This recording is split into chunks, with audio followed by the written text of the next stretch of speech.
Torah portion, basically. All of those instructions made up the first Torah portion, the end of the second Torah portion. This part's just going to be Numbers 5 and 6, and this bit from Numbers 3. So there's a strange thing that Yehovah said to Moshe, if we are to believe the translations that we have. It says, Yehovah spoke to Moshe, saying, now look, I myself have taken the Levites from among the children of Israel, instead of every firstborn who opens the womb among the children of Israel, and the Levites shall be mine, because all the firstborn are mine. Because all the firstborn are mine. That's a strange thing to say, isn't it? I've taken the Levites instead of the firstborn because all the firstborn are mine. Okay. I'm sure I'm following with you. On the day that I struck all the firstborn in the land of Mitzrayim, I kadashed them to myself. I made them holy to myself. All the firstborn in Israel, both man and beast, they are mine. I am Yehovah. Okay, so if that's the case, why are you taking the Levites to yourself instead of them? Because you've made them holy, and they are set apart to you. That doesn't seem to be a good reason to do that. I'm going to suggest something, because when we look at the Hebrew behind this, we can see something, and from this, even if this is not the correct translation, you'll learn something about using Blue Letter Bible.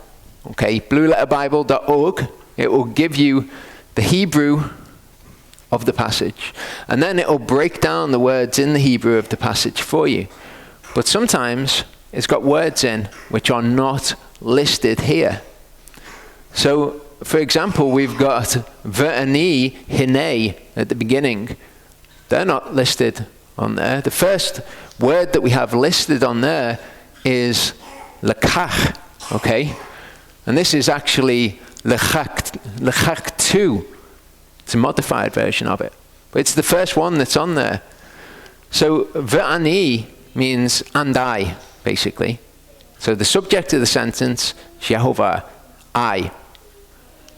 Okay, let's just go with what they've suggested. Behold, and then we've got the chaktu, which is I have taken. Okay, I, behold, I have taken, and then we've got this. This is the aleph tav. Okay, the et. It's got the vowel in that makes it et. Now, whether or not there's other significance to this, that's not what I'm going to address. This points us to the object of the sentence, in most cases. So the object of the sentence, if Yehovah is the subject, is ha-levi'im, okay? The Levites. I, Yehovah, have taken the Levites. That's what he's taken, because otherwise you wouldn't know which one was doing the taking and which one was being taken. Okay? Makes sense? Matok, modified from tavek, from among, that'll do, that's fine. Ben would be the unmodified word. It's b'nai here in the Hebrew. It says b'nai Yisrael, and that is the sons of, or the children of Israel. So I've taken the Levites from among the children of Israel, what it says. Then we've got a word which isn't listed on here. Okay? If we look at this word is tahath. So what does it mean? What you'll notice here, it says the outline and biblical usage. So again, it's not a definition, it's just how it's used in the Bible. And then you've got a load of choices. This word is a noun. If it was a verb, you'd have the forms of the verb, and then you could see what form the verb came in, and you'd know which one to choose. But because it's a noun, you've got different choices. It says that it's a noun here anyway. It also gives the possibility of it being an adjective, an accusative, an adverb. So you've got to choose which one it is, basically.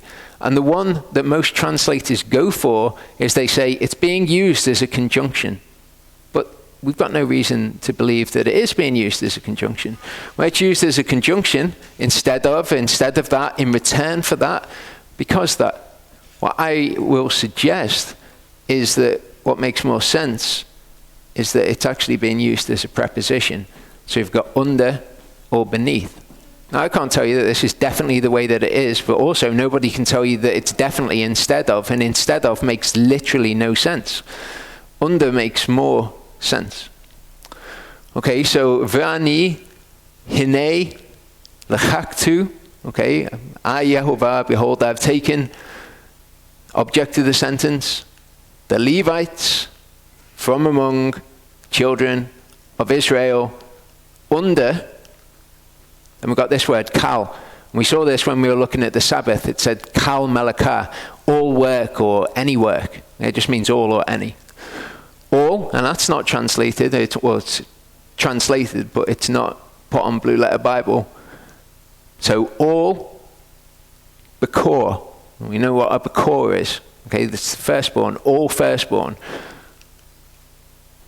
And we've got this verb, peta, and it's conjugated to mean that opens. Rechem, the matrix or the womb. Then we've got the word ben again, but here it's mibnei instead of binei, it's mibnei. Doesn't matter why. It's the children of Israel again. Okay, then we've got a word which is not translated, which is vaheu, li, and we'll go with what they've translated it as. Li is mine. Therefore, mine ha-leviim. Therefore, mine, the Levites. So if we put that into the sentence, actually, before we do that, I decided as I was going through this, I'd use it as a way to show you how to use pialim. Okay, so you can see that this is not a perfect way of understanding things. You can't just go into these words and get understanding of what they might otherwise mean. Well, we've got a verb. We've got lakak here, but we can see from here that it's actually different. But if you find the verb in there, you can see how that verb's being used. So you'd copy that and you'd paste it into pialim.com, and that will give you this. It says lakakti. It's lakaktu in the Hebrew, but this is, for reasons that are too complicated to go into, this will do. So it comes up and it tells you that it's this. And it tells you it's a verb and it's in the pa'al form. The verb means to take, and when it's in its pa'al form, it's used in the past tense, the first person singular. So I took. So you can take the Hebrew passage, you can take the verbs out of it, and you can see how they're being used. Because sometimes the translators get it right, sometimes the doctrine is bad, and they get it wrong. If you ever want to check out a verse, there are tools by which you can do it. So if we can understand that it's not instead, because that makes no logical sense. Maybe under, that makes the most sense to me. Yehovah spoke to Moshe saying, Now look, I myself have taken the Levites from among the children of Yisrael, under every firstborn who opens the womb among the children of Yisrael, and the Levites shall be mine. Because all the firstborn are mine. I've already taken them, I've already set them apart. So I'll take the Levites as mine, but they're under or beneath or after the firstborn, because I've already taken them to myself. One thing I'm sure of is it's not instead. Chapter 5 starts and says, And Yehovah spoke to Moshe, saying, Command the children of Yisrael to send out of the camp every leper, everyone who has a discharge, and whoever becomes defiled for a soul. The word is tamei, it means unclean, becomes unclean for a soul. Send out both male and female, send them outside the camp, so that they do not make the camps in the midst of which I dwell unclean. So this is why the lepers were sent outside the camp. This is why everyone was sent outside the camp. They might have secondary benefits to those things that we could possibly see, but this is the actual concrete reason given to us in Scripture, so that they don't defile the camps in the midst of which I dwell. And the children of Yisrael did so, to send them outside the camp, as Yehovah had spoken to Moshe, so all the children of Israel did. So he says, I've got my dwelling place here, get them to all camp at a distance from it, and then of the ones that are camping at a distance, get the ones that are definitely unclean and send them outside. The rest of them exist in their uncleanness, though. We all exist in fallen, corrupt bodies, don't we? Bodies that can have a discharge, bodies basically which are dying. We're all dying. We're all slowly dying. And so he wants these dying people at a distance from him. Yehovah spoke to Moshe saying, Speak to the children of Israel, when a man or woman commits any sin that men commit in trespass against Yehovah, and that soul is found guilty, then they shall confess the sin that they've done, and he shall restore his guilt in its principal, plus 1/5 of it and give it to whom he has been guilty. What does this mean? When you're reading it, okay, what is the principle? When anyone sins against Yehovah and that soul is guilty, he's got to restore the principle.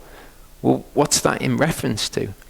Okay, but as we're going through the Torah, we can take from other parts of the Torah and we begin to recognize, actually, that's talking about another part of the Torah. Bits that don't have all of the information there, you find somewhere else in the Torah. And we can recognize this from Leviticus 6. It says, and Yehovah spoke to Moshe saying, when any soul sins and committed a trespass against Yehovah and has lied to his neighbor about a deposit or a pledge or about a robbery, or shall extort from his neighbor, or has found what was lost and has lied concerning it, or did swear falsely, so that he sins in regard to any one of all these that a man does, then it shall be, when he sins and shall be guilty, that he shall return what he took by robbery, or what he has extorted, or the deposit which was deposited with him, or the lost item which he found. So that's the principle that it's talking about. Or all that about which he swore falsely, he repays its total value and he adds 1/5 more to it. Now this is important to us because maybe we'll do these things and maybe then we need to know what to do. Well, it says he'll give it to whom it belongs on the day of his guilt offering. We're not going to bring a guilt offering in the temple, but we can bring a spiritual guilt offering, which is confessing the guilt. And if the man has no relative to restore the guilt to, so if you can't give it to the man, you give it to a relative. The guilt which is restored goes to Yehovah for the priest. So for us, we can't give it back to the person plus 1/5. We can't give it to a relative, then we can give it to the priest. We can give it to Yeshua, okay? He's our high priest. How do we give to him? Give to the least of the brethren. So we can give to the least of the brethren, we can restore the principle that we took, and we can do the Torah in regard to these things. For the priest, in addition to the ram of the atonement, which is his guilt offering, with which atonement is made for him, with which he is kafared for. And every contribution of all the holy of the children of Israel, which they draw near to the priest, become his. Again, Yehovah says, they're bringing these things to me, but they can't bring them to me because I'm not there. Instead, they've got to bring them to the priest. When they do, they become his. Every man's set apart becomes his. Whatever any man gives the priest becomes his. Yehovah spoke to Moshe saying, speak to the children of Israel and say to them, when any man's wife turns aside and has committed the trespass against him, and a man has intercourse with her, and it is hidden from the eyes of her husband, and it is concealed that she has made herself unclean, and there was no witness against her, nor was she caught. Now this passage of scripture is very interesting for anybody who wants to know where Paul gets his authority to say certain things. Because Paul talks about us being spiritually unclean, doesn't he? Okay. The woman would have made herself physically unclean, but that's not what it's talking about. It's talking about her defiling herself with sin. And we see instances of that actually all through the Tanakh. So this is spiritual defilement which is being spoken of. And we'll see that more clearly as we go on. And a spirit of jealousy comes upon him. Okay, so we've looked at this before, but people get from Christian circles, they get the idea of, a spirit of fear came upon me, a spirit of joy, and that there are these evil spirits. They're all good spirits, but they're external spirits. What it means when it says a spirit of jealousy comes upon him is not that an external spirit has come into him. What it means is that his spirit is jealous. Okay, we hear about a spirit of anger, someone acting in the spirit of anger. He becomes jealous of his wife who has made herself unclean, or a spirit of jealousy comes upon him and he becomes jealous of his wife although she has not made herself unclean. So basically, he thinks she's cheated on him, so he's got a process now to know whether or not she has. Then the man shall come with his wife to the priest, and you'll have seen this word throughout it. It's significant for us to know when somebody comes with something and when somebody draws near with something. You're either trying to come to the place where Yehovah is, or you're actually trying to draw near to Yehovah through that action. So he comes with his wife to the priest. He's not trying to draw near to Yehovah, and he shall come with her means of drawing near, because she's going to need to draw near to Yehovah as part of this process. 1/10 of an ephah of barley flour. He's not to put oil on it or put incense on it, because it is a mincha of jealousy. So we've had the Torah of the mincha, and you have oil and you have frankincense that you put on it in various amounts for various different minchas. This one is a mincha of jealousy, so there's no oil, there's no frankincense. A mincha for remembering, for bringing crookedness to remembrance. That's what it's for. Bringing her iniquity to remembrance. Now for us, and this is another example where we see that you become spiritually unclean. You become unclean through doing things. So they became tamei by their own works and went whoring by their own deeds. So it's talking about these things in a spiritual context. The wrath of Yehovah burned against this people, and he loathed his own inheritance. So how is this relevant to the Torah jealousy? Of course, we are Yehovah's bride. So we can do things that make him jealous, that make us unclean. Exodus 34:14-16 says, "For you do not bow yourselves to another God, for Yehovah, whose name is jealous, is a jealous ale." Can we translate it to zealous as well? We don't really have a definite concept in English. "Lest you make a covenant with the inhabitants of the land, and they whore after their gods and slaughter to their gods, and one of them invites you and you eat of his sacrifices, and you take of his daughters for your sons, and his daughters whore after their gods, and make your sons whore after their gods." Okay, so we've looked before at the idea of idolatry, at the idea of false gods being anything that you place before Yehovah. But it's actually anything that you worship. That's another God. Because you can worship Yehovah and you can worship another God at the same time, and that's just as bad, and that will make him jealous. So, if you've got things in your life like smoking, drug addiction, pornography, watching violent movies, watching violent video games, playing violent video games, then it's all stuff that will spiritually defile you. It's all stuff that you're going after as a false god. And it's all stuff that will make him jealous, because you know really that those things are no good, and yet you'll do them anyway. You haven't made him your one soul Elohim. The priest shall draw near with her. Okay, so the priest has got to bring her near to Yehovah and make her stand in the presence of Yehovah. And the priest shall take the kadosh water. This is really interesting. The water is described here as kadosh. It's described as holy. In an earthen vessel, and she'll take some of the dust that's on the floor of the dwelling place and put it into the water. Okay, we'll come back to that. But just for now, hold on to the fact that the water is described as holy. And the priest shall make the woman stand in the presence of Yehovah, and shall uncover the woman's head and put the offering, the mincha, for remembering in her hands. And again, this is more of the places where Paul draws doctrine for the parts of the New Testament. Perhaps we'll look at that in another teaching.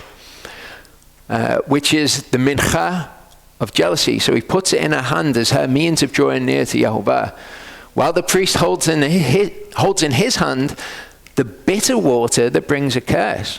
Oh wait there, so it was holy water, now it's bitter water that brings a curse. The priest shall make her swear and say to the woman, if no man is lain with you, and if you have not turned aside to tumah, the uncleanness, under your husband's authority, be free from this bitter water that brings a curse. So what have we got a picture of here? Us as Yehovah's bride. Okay, we've got the set apart water. What's a set apart water a picture of? It's the scriptures, it's the word. In an earthen vessel, we are earthen vessels. Some of the dust that's on the floor of the dwelling place. Why is that significant? Because the dust that's on the floor of the dwelling place had the blood of the sacrifices in, because that's where they were to pour it. So this is Yeshua's blood. So you've got the word of Elohim and Yeshua's blood, and you've got a person. Here, though, it's described as drinking the bitter water that brings a curse. Why? Well, the word for bitter waters is the same that you get when they're at Marah and Meribah. Okay, and we know Moshe took the tree and put it into the water and it became sweet. And we've seen that can be seen as a picture of the Torah, which is sweet, being put into the water, because the water, the tree is the tree of life. Well, here we get a clear picture of what's going on. Okay, turned aside to uncleanness under your husband's authority. Spiritual uncleanness. This is disobedience. When we're disobedient to the word, it is bitter water that brings a curse, because we have been disobedient. Bitterness is always associated with disobedience. You get the wormwood that's always associated with disobedience. If we go on, we'll come back.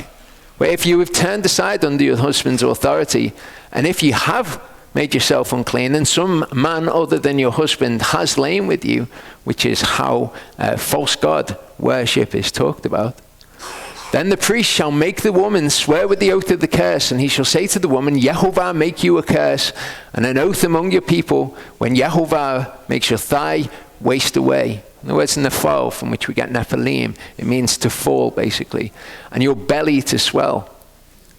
Your thigh is a word that's used in Scripture figuratively to be your side or something that you're firm on. Make that fall and your belly swell. Well, what's your belly swelling? What's this a picture of? The word belly is beten, and it's a word that is used to describe Sheol. Okay, the belly of Sheol. It's used figuratively to describe Sheol. So make your side fall and Sheol swell. Basically, these are the curses. These words are used as well in the curses in Leviticus 26 and the Nephal particularly. This water that causes the curse shall go into your inward parts and make your belly swell and your thigh waste away, and the woman shall say, Amen, Amen. So the woman agrees. I know that if I do this, if I go astray from my husband's authority, that the curse is going to come upon me. Okay? We're in the same position, aren't we? We've got the blood of Yeshua, we've got the word of Elohim. If we go astray from our husband's authority, then the curses will come upon us, and it will be bitter water that brings a curse to us. It could be sweet water. The priest shall write these curses in a book and shall wipe them off into the bitter water and make the woman drink the bitter water that brings the curse. And the water that brings the curse shall enter her to become bitter. Paul talks about a similar concept to this in 2 Corinthians 3. He says, if the administering of death in letters engraved on stones was esteemed so that the children of Israel were unable to look steadily at the face of Moshe because of the esteem or the glory of his face, which was passing away, how much more glorified or esteemed shall the administering of the Spirit not be? For if the administering of condemnation had esteem, the administering of righteousness exceeds much more in esteem. And what he's talking about is if the law is glorious and it's written on a heart of stone. He tells us that this is talking about tablets of flesh, tablets of stone. We had hearts of stone. He took the heart of stone from us and gave us a heart of flesh. The word is glorious regardless. It's holy. It's the holy water. Regardless. If it was so amazing when it was written on a heart of stone, and it could only bring condemnation or it could bring death, if it was still amazing in that state, how much more amazing would it be if we obeyed it by having it written on our hearts by the Spirit on tables of flesh? So Paul's making the same sort of comparison here. Okay, we've got the holy water. It's holy, it's glorious, but it can be bitter water that brings a curse depending on the heart of the person who receives it. And the priest shall take the mincha of jealousy from the woman's hand, and shall noof the mincha in the presence of Yehovah, and draw near with it to the altar. And the priest shall take a hand filled with the mincha as its remembrance offering. Remember all of the grain offerings he'd take a handful of, and he'd burn it as an isha on the altar. Burn it, he'll katar it, offer it up on the altar, and afterward make the woman drink the water. And when he's made her drink the water, then it shall be, if she has made herself unclean and has committed the trespass against her husband, that the water that brings the curse shall enter her and become bitter, and her belly shall swell, and her thigh waste away, and the woman shall become a curse among her people. But if the woman has not made herself unclean and is clean, then she shall be clear and she shall conceive children. Okay? These things are in there for us to understand spiritually, as well as this is the actual thing that would happen. This is an actual mechanism that people had by which to resolve conflicts. We understand it spiritually. We cannot go astray from under our husband's authority. Okay, if we've been cleansed by the blood of Yeshua, okay, and we've got the word of Elohim, if we go astray from that, it will bring a curse. We have been redeemed from the curse of the Torah, given a second chance. But if we then go astray from under our husband's authority, then the curses will come upon us. This is the Torah of jealousy, when a wife turns aside under her husband's authority and makes herself unclean. Or when a spirit of jealousy comes upon a man and he becomes jealous of his wife, then he shall make the woman stand in the presence of Yehovah, and the priest shall do to her all this Torah. And it does make me wonder whether this will be done for us when we stand in the presence of Yehovah. Okay, because it says, afterward he shall make her drink the water. And the word afterward is a word that is used prophetically at the end, basically. The man shall be clear from crookedness, but the woman shall bear her crookedness. Okay, you're given a second chance. If you go astray from under his authority and you don't come back and atonement is made for you, you don't repent and leave all of that behind, then perhaps we will be made to drink of the water before Yeshua in the presence of Yehovah.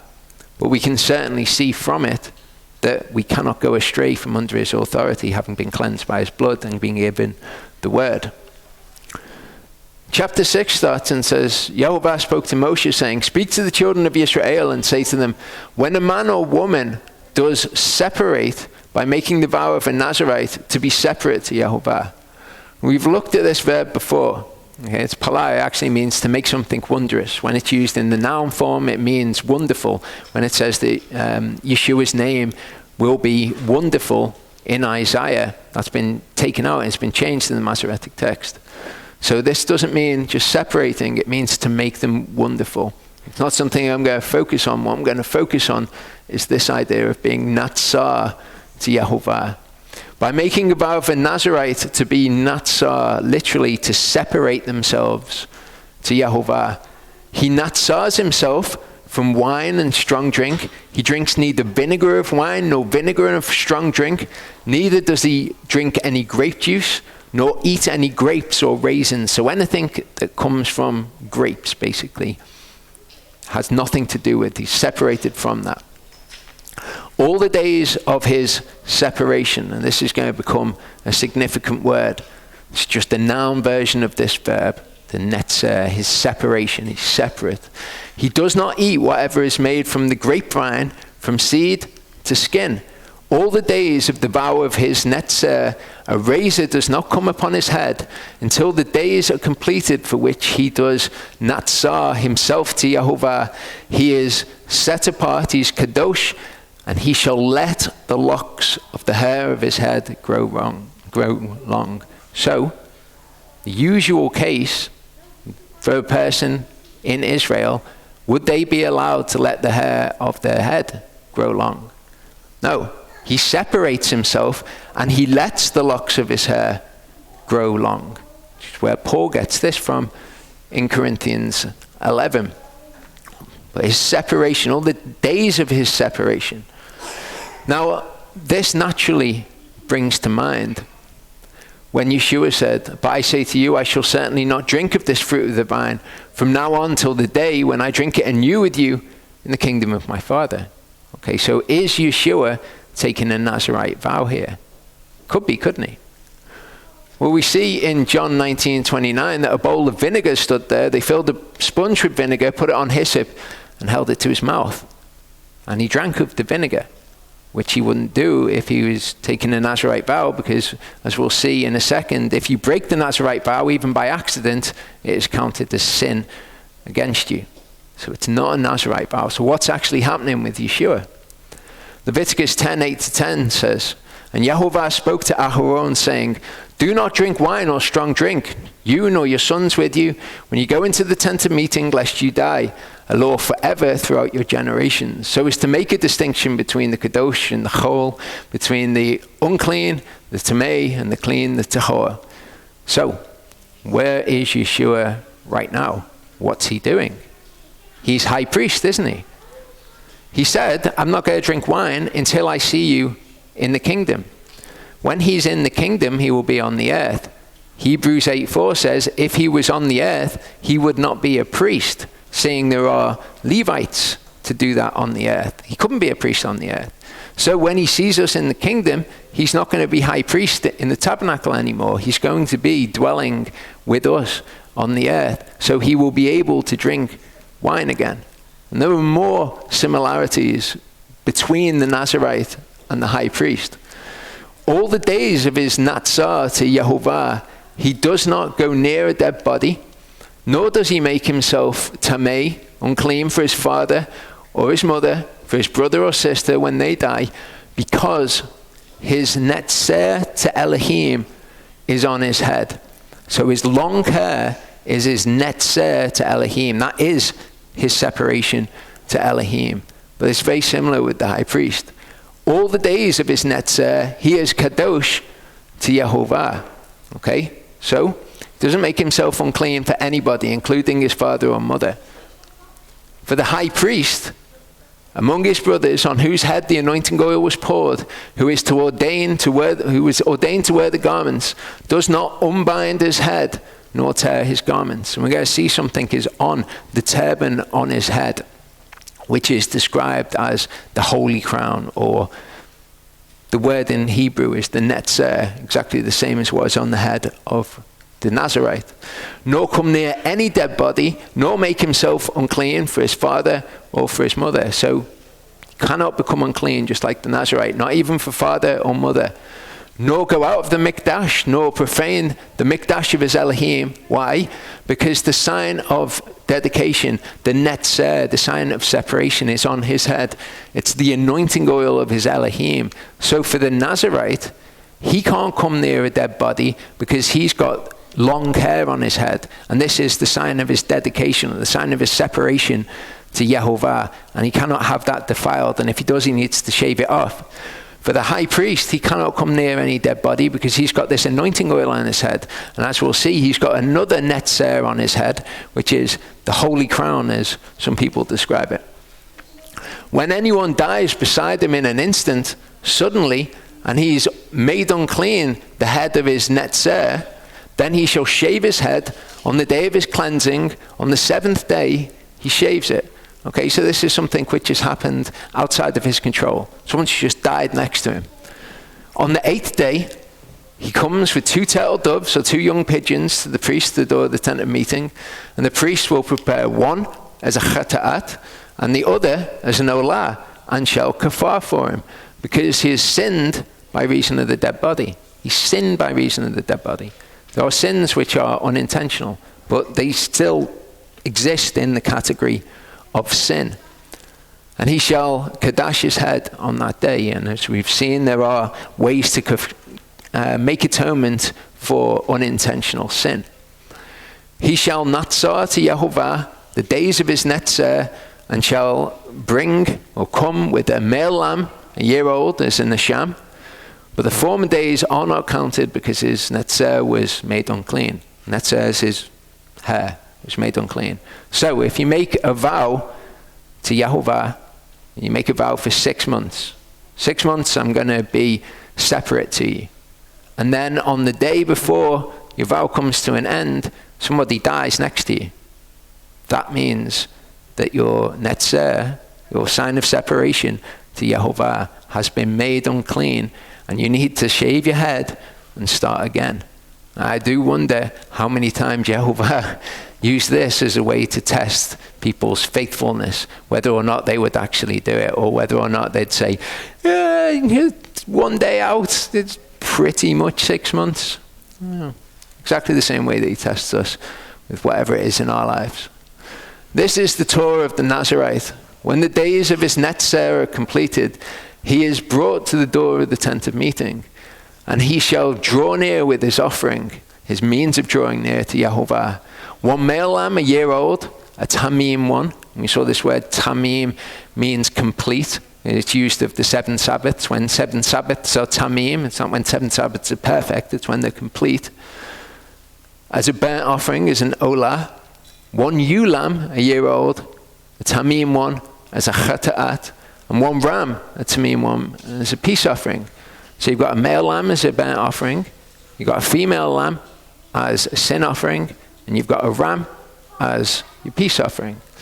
I want you to take note of these things, because when Paul came to Jerusalem, the Jerusalem council had Paul go to prove that he kept the Torah, because there were rumors that he didn't keep the Torah. Paul didn't say, that's right, I don't keep the Torah. I don't teach people to keep the Torah. Paul said, okay, what shall I do? And they said, we want you to go. We want you to cleanse yourself from the vow that you've taken, which was a Nazirite vow. So Paul went to the temple to cleanse himself, and he was told to pay for 4 other people to be cleansed from the Nazirite vow as well. If you look at what was involved, a complete or a perfect male lamb, complete or perfect female lamb, complete or perfect ram, these are expensive items. You know, when you've got livestock being traded, the most perfect, complete specimens are expensive. A basket of unleavened bread, this is for each person. Cakes of fine flour mixed with oil, unleavened thin cakes anointed with oil, and then mincha with their drink offerings. And the priest shall draw near with them in the presence of Yehovah and prepare his chata'at and his olah, female lamb and the male lamb. He shall prepare the ram as a peace offering to Yehovah, together with the basket of unleavened bread, and the priest shall prepare its grain offering and its drink offering. And the Nazirite shall shave the head of his separation at the door of the tent of meeting, and he takes his hair from the head of his netzer, and he puts it on the fire, which is under the sacrifice of the peace offering, which is the altar that's outside the tabernacle. And the priest shall take the boiled shoulder of the lamb, 1 unleavened cake from the basket, 1 unleavened thin cake, and put them on the hand of the Nazirite after he has shaved the head of his netzer. And the priest shall noof them, shall wave them as a tenufah in the presence of Yehovah. It is kodesh for the priest, beside the breast of the wave offering, besides the thigh of the contribution, and afterwards the Nazirite does drink wine. And as we saw, all these things, as he's brought them, become the priests. When it says afterward the Nazirite does drink wine, it's the same as when it says 6 days you shall work, or 6 days you do work, and on the 7th it is a rest. It is not said in the imperative. It's not saying after he shaved his head, you better get him a glass of wine because he's got to drink one. Okay? It's not a command to do it. Same with the 6 days of work. You don't have to work the other 6 days, which is something that people get confused with in the English. This is the Torah of the Nazirite who vows to Yehovah, the means for drawing near for his separation, and beside that, whatever else is in his hand to provide. According to the vow which he takes, so he shall do according to the Torah of his separation. I think that that's an interesting requirement. Whatever else his hand is able to provide. And that's a good way for the word to test your heart. As I said, this is a short part, but when we come back in the third part, we're going to look at the Aaronic blessing, and we're going to look at what faith actually is, what we believe in.